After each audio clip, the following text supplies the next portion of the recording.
ஹாய்ண்ணா, நீ நீ கேட்ட மாதிரியே ஒரு விளாகை ஸ்டார்ட் பண்ணலான்னு முடிவு பண்ணிட்டேன். அதாவது உனக்கோசரம் மட்டும், வேற யாருக்கும் இல்லை. அண்ணன் சொன்னாரு சும்மா ஜாலியாக ட்ரை பண்ணுவோம். எனக்கு இப்போ தான் அதுக்கான ஒரு சில யோசனைகள் வந்து அந்த காரணத்துக்காக ஏர்போர்ட்லேருந்து ரிட்டர்ன் போகும்போது வீடியோ எடுத்துருக்கிறேன். இங்கே பாரு, நான் ஓல்டரில் மாட்டி தான் வீடியோ எடுத்துருக்கிறேன். போன கையில் பிரச்சனைலாம் வீடியோ எடுக்கல, அதையும் சொல்லிடுற. அதுக்கப்புறம் டேய் என்னடா தம்பி நீ ஒரு வீடியோ இப்படி எடுத்து ஓட்டுறான், இப்படி எடுத்து போடுற, இதை யூஸ் பண்ணுற, அதை யூஸ் பண்ணுற, நீ என் உயிரை வாங்காத.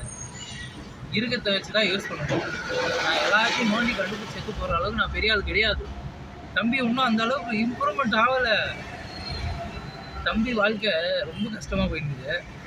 அந்த கஷ்டத்தை இப்போ பாரு, நீயே பேசி ரொம்ப கட் பண்ணிட்டு போயிட்ட. அதெல்லாம் நான் அப்படி தான் சொல்லுவேன். ஏன்னா அதெல்லாம் நீ பண்ணல. இருந்தாலும் நான் அப்படி தான் சொல்லுவேன். ஏன் தெரியுமா? ஏன்னா நான் உன் தம்பினா. ஓகேவா? இந்த வீடியோவை அனுப்புகிறேன், பார்த்து ஜாலியாக என்ஜாய் பண்ணு. அதுக்கப்புறம் கிளாரிட்டி தம்பி இதெல்லாம் எடிட் பண்ணி போடுறா அப்படி இப்படின்னு ஏதாவது ஒன்று சொல்லி விடு. நம்மளும் பைத்தியக்கார மாதிரி எதாவது பண்ணுவோம். இப்போல்லாம் அறிவோடு பண்ணுறவனுங்கெல்லாம் ஒன்றும் கிடைக்கிறது கிடையாது.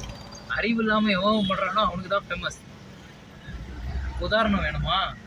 நம்ம திவாகர் இருக்கிறார்ல, திவாகர், டாக்டர் திவாகர், அவர் எடுத்துக்கோ.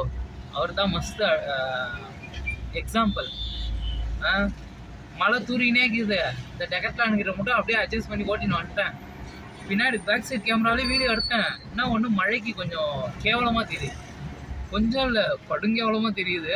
நான் ஒன்றும் அந்த வீடியோவை பார்க்கல ஃபுல்லாக. நான் உனக்கு அதை அப்புறமா அப்டேட் பண்ணுறேன். உங்களிடமிருந்து விடைபெறுவது நான் உங்கள் தம்பி. வரட்டா?